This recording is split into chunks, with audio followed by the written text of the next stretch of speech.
Welcome to the Economist in Your Ear podcast.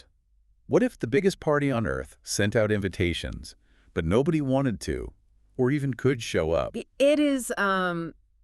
It's a staggering thought experiment, really. I mean, when you consider the sheer scale of international sports, for nearly a century, we've basically treated this particular event as an unstoppable force of nature, Right. just an absolute inevitability on the global calendar. Yeah, and we are, of course, talking about the World Cup. Exactly. Today, we're taking a really close look at an article written by the Soccernomics podcasters on June 8th, 2026, and it's titled, "This May Just Be the Last World Cup." Which is quite the title. It is. Yeah. Now, I know that title sounds like a deliberate provocation. It definitely grabs your attention. But the authors are setting out on a very specific and, frankly, a pretty sobering intellectual mission here. Yeah, they really are. They want you to look closely at the incredibly fragile intersection of global sports, rising ethno-nationalism, and just outright institutional decay. Right, because the central premise here is that people tend to view international sports as this protected cosmopolitan enterprise. Like it exists in a bubble. Precisely. An enterprise that somehow floats cleanly above the messy, complicated reality of, borders and trade wars and political posturing. Yeah. But the authors argue that this illusion of cosmopolitan unity might finally be shattering right in front of us. And they point to the rapidly approaching 2026 tournament as this ultimate stress test, one the system might not actually survive. Okay, let's unpack this. Because before we evaluate the modern threats to the World Cup, we really have to dismantle that persistent illusion of the apolitical pitch. Right, the idea that sports and politics are somehow separate spheres. Exactly, because to me it seems like the World Cup isn't an escape from global politics. It's a giant grassy billboard for it. That's a great way to put it. I mean, historically, the tournament hasn't just survived politics. It has actively thrived, specifically because it acts as a vehicle for national political agendas. Yeah, and the authors give us some incredibly stark examples to illustrate that exact mechanism. They really go back into the archives. They do.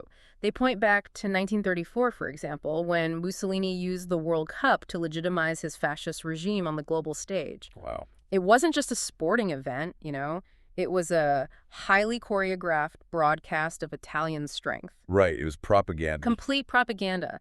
And they also bring up the 1978 tournament, which was hosted by the Argentine military junta. That one is particularly grim. It is. In that instance, you had stadiums full of cheering fans that were geographically within earshot of facilities holding political prisoners. That is just, it's chilling to think about. Terrific. The host government aggressively weaponized the joy of the tournament to essentially manufacture a global optical illusion of stability. Yeah, and those are obviously the notoriously dark chapters. But the authors note that even the seemingly benign, or I guess positive examples, are fundamentally political at their core. Oh, absolutely. Like, take France in 1998. Right. The host nation winning with a highly diverse squad that wasn't just celebrated as an athletic achievement. No, not at all. It was actively packaged and promoted by the government as a triumph of French multiculturalism. Yeah, they branded it. Exactly. Right. Or look at Germany in 2006. The article notes that the tournament was strategically used to promote a new, what they call, cuddlier patriotism. Right, helping to cement a unified national identity decades after the Berlin Wall came down. Exactly. So my question is, if the tournament has survived Mussolini and military juntas, why are the authors arguing that right now is the breaking point? Well, what's fascinating here is the fundamental shift in how the tournament is being used, and crucially, where the pressure is actually coming from today. Okay. The authors argue that in the past, those historical examples, whether we're talking about fascist Italy or multicultural France, those were primarily mechanisms for domestic consolidation. Meaning a nation using the global spotlight to solidify an image for itself and its own people. Exactly. But today, the authors contend that the threat isn't just a host country trying to manage its internal public relations.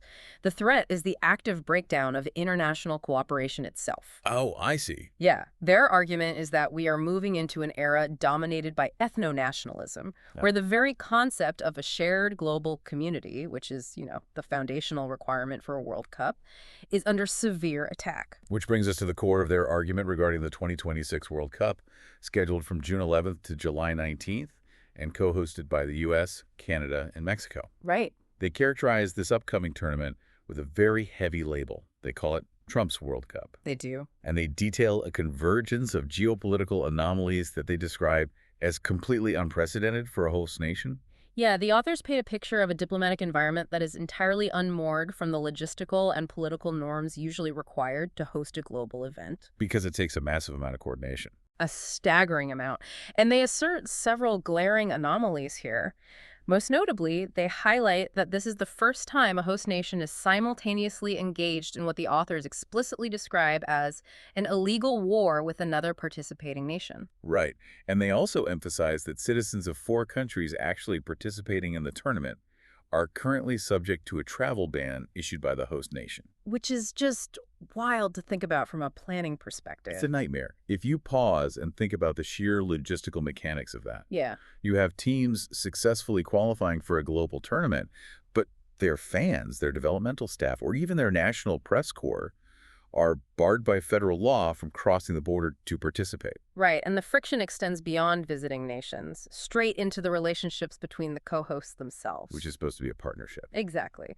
But the text points out that the U.S. president has openly threatened to annex one of the co-hosts, meaning Canada or Mexico, while simultaneously tearing up essential trade agreements with the other. The authors frame this as a remarkably hostile dynamic for countries that are supposed to be working in seamless logistical partnership to deliver this massive international festival. Yeah, and beyond the international friction, the article points to internal domestic policies that are drawing intense international scrutiny and basically acting as a deterrent. Right. The authors cite aggressive U.S. immigration enforcement practices under ICE, and they pair that environmental hostility with what they call nauseatingly high ticket prices. Yeah, the cost is definitely a factor they emphasize. Huge factor. Their argument is that these factors mechanically combine to chill international attendance, making supporters think twice before subjecting themselves to the financial cost and the border scrutiny. Right. So what does this all mean? Are the authors just crying wolf here? Let's inject a bit of recent historical context. If you think back to the 2018 World Cup in Russia, there was an absolute mountain of critical press predicting disaster. Oh, absolutely. And we saw even more intense scrutiny and dire warnings leading up to the 2022 World Cup in Qatar. Critics warned of massive diplomatic incidents, human rights boycotts, total logistical failures. Sure. Yet, as the article itself concedes, both of those tournaments ultimately passed off as successful events. The games were played, the broadcasts went out, the trophy was lifted. They happened, yeah. So I have to wonder why we shouldn't expect the exact same resilience in 2026. It's a fair point, and the authors actually address that counterpoint. They acknowledge that a critical press frequently presages a disaster that never actually materializes on the pitch. Right. However, they argue that 2026 presents a categorically different mechanical threat. They differentiate this upcoming tournament from Russia and Qatar by pointing specifically to the unpredictability of executive power currently at play in the U.S. Interesting. In their view, Qatar and Russia were predictable, authoritarian regimes that were meticulously managing a long-planned public relations exercise. They want to look good. Exactly. They needed it to run smoothly. By contrast, the authors view the U.S. situation as highly volatile. Unpredictable. Very. They argue that the sheer volume of active anomalies, the travel bans, the annexation threats, the trade wars, puts an unbearable daily strain on a sporting system that is incredibly fragile to begin with. Here's where it gets really interesting, because you just mentioned a fragile system. Yeah. Even if we completely remove the geopolitical tensions from the equation, even if the international borders were totally open, peaceful, and welcoming, the article argues that the institution actually running the show is crumbling from the inside. That's right, FIFA itself. Right. So I find myself questioning the core premise of the article. Is the real existential threat to the World Cup actually the rise of ethno-nationalism and border disputes? Or is it just plain old corporate greed and internal mismanagement finally catching up to them? Well, if we connect this to the bigger picture, the answer is that the two forces are entirely symbiotic. Symbiotic, okay. You cannot separate the external pressures from the internal weakness. To understand this, you have to look at the structural civil war currently tearing through the quote-unquote FIFA family. Right. The fault line lies in how power and money are fundamentally distributed in global football. Let me make sure I'm mapping this out correctly for our listeners. Sure. On one side, you have Europe, governed by UEFA. That is where the vast majority of the commercial money, the elite clubs, and the high-profile leagues reside. Yes. But the actual political voting power within FIFA works on a one nation, one vote system. Precisely. In the FIFA Congress, San Marino carries the exact same political voting weight as Brazil or Germany. Which means FIFA executives have to cater to the smaller nations to maintain their political power, while UEFA controls the actual product that generates billions of dollars. Exactly. Naturally, FIFA is going to try to wrestle that revenue stream away. And they are doing exactly that. The article points to the newly expanded Club World Cup as a blatant mechanical attempt by FIFA to upstage UEFA's crown jewel, which is the Champions League. Oh, wow. It's a direct turf war over billions of commercial dollars. And the authors highlight how deep this divide has become by noting that FIFA president Gianni Infantino is reportedly retreating from European influence. How so? Well, he's spending more and more of his time operating out of Miami, physically and politically distancing himself from UEFA. That's wild. And this institutional fracturing isn't just a boardroom drama, right? It's actively trickling down to the players on the pitch. Oh, definitely. The piece mentions the creation of a brand new rival players union. For context, the traditional union, FIFPro, is heavily European-leaning. Right. Because players from other continents feel unrepresented, and because FIFA is relentlessly expanding the calendar to squeeze out more revenue, there is a massive labor dispute over extreme physical workload and player burnout. It's a huge issue. The new union emerged as a direct challenge to the old European guard. And the dysfunction extends far beyond the European conflict, too. The article points out that some of the supposedly rising branches of the global football family are engulfed in their own chaotic administrative crises. Yeah, the article gives a pretty crazy example of this. It does, a stunning example involving the African Football Federation, CAF. According to the text, CAF made the staggering decision to strip Senegal of the African Cup of Nations, only to turn around and retroactively hand the hosting rights and the trophy to Morocco. Wait, really? Yes. 2 full months after the event took place. That sounds completely absurd. It's bizarre. It exposes an organization that cannot even manage its own regional tournaments with a baseline of administrative competence. It illustrates a profound lack of basic governance.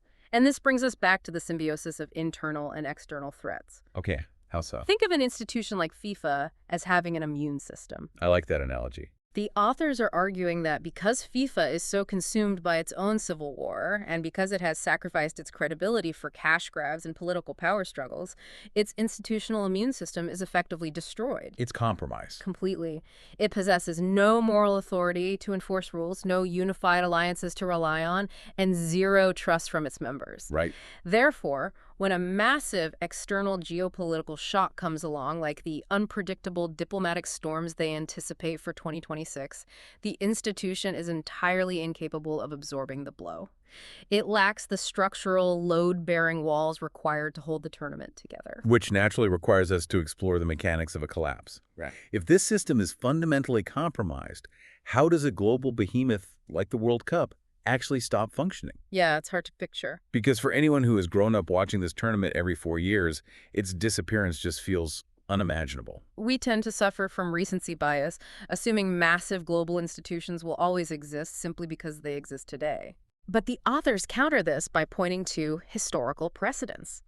They remind us that the Olympic Games, which also enjoyed decades of remarkable global growth, nearly collapsed entirely after the Second World War due to geopolitical devastation. Good point.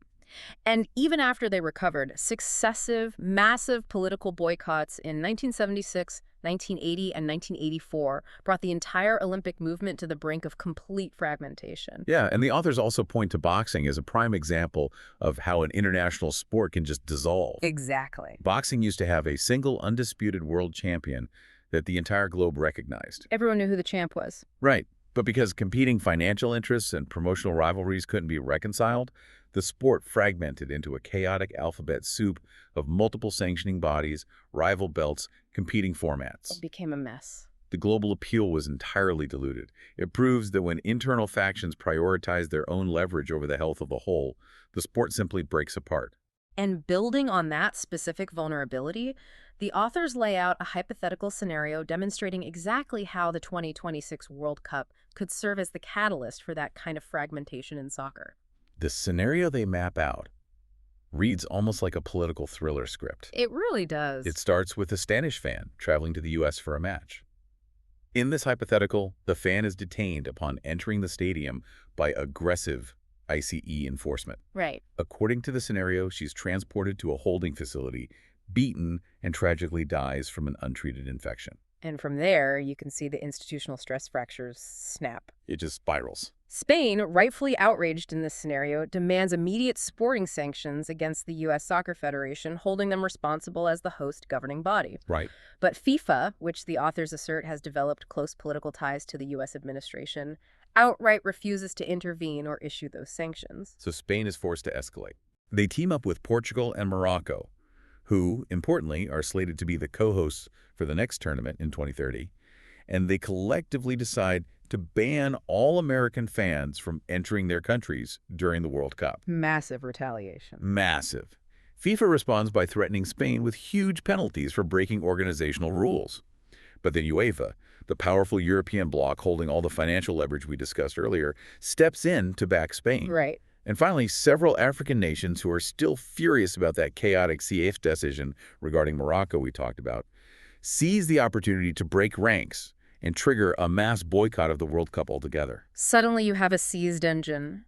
Europe is openly fighting FIFA, future host nations are enacting retaliatory bans, and entire continents are boycotting the tournament.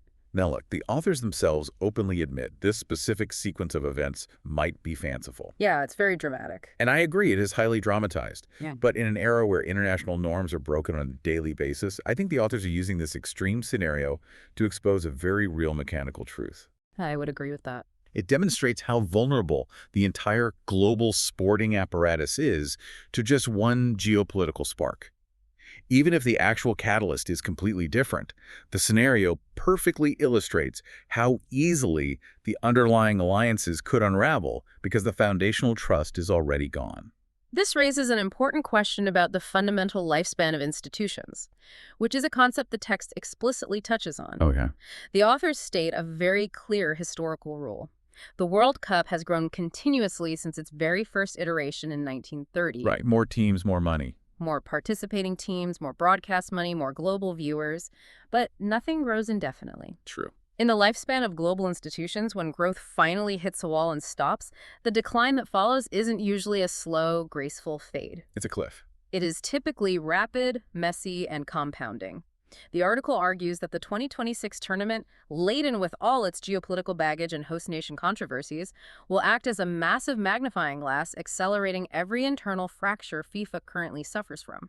It is the moment the music finally stops. The point where the logistical and political cost of participating simply outweighs the prestige of the event. But, the authors do concede that the most likely outcome is that a World Cup of some description will probably still happen in 2030. Okay, so it won't just vanish overnight. Right. They aren't guaranteeing a literal cancellation of the event. But they argue that the vital question isn't whether a tournament happens, it's what that tournament will actually look like when it arrives. Yeah, if the institution fractures, if trust is entirely gone, and if navigating the domestic politics of participation becomes more trouble than it's worth, how many countries will actually care or even bother to show up? Exactly. If we see a mass withdrawal by a critical bloc of elite nations, the authors suggest it might not even mean anything to FISA's leadership, because the organization itself will become a complete farce. It really forces you to look beyond the confines of a soccer pitch and consider the broader implications. If an event as universally beloved, historically resilient, and culturally entrenched as the World Cup can fracture under the combined weight of ethno-nationalism and institutional greed, what does that indicate about the structural integrity of our other global systems? It leaves you with a deeply unsettling thought. If a heavily diminished tournament does limp across the finish line in 2030, played in front of half-empty stadiums with asterisks next to every result due to massive political boycotts, what have we actually lost? Yeah. If the World Cup fractures, does it signify that the dream of a unified, cooperative global community has permanently given way to an isolated parochial world? That is a question that affects everyone, whether you care about the sport or not. Absolutely. Thanks for listening. Follow us for daily insights into world affairs. And don't forget to like, comment, and share.